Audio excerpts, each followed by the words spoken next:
ওখানে তো অনেক ড্রোন লেগেছে, এখানে দুটো ড্রোন দিলেই হবে। আমি তো অনেক আগে বলেছি।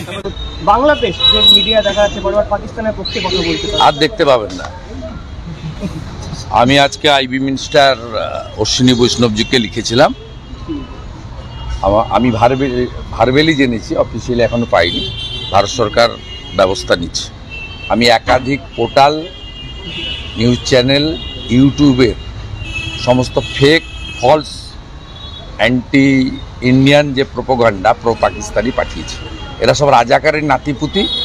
৭১ ওই দেশটা সৃষ্টি হতো না ভারত না থাকলে। ছেড়ে দেন, ওখানে তো অনেক ড্রোন লেগেছে, এখানে দুটো ড্রোন দিলেই হবে। আমি তো অনেক আগে বলেছি। গোটা কয়েক হাজার রিক্সা ছাড়া কিছু নেই। এবং তুর্কি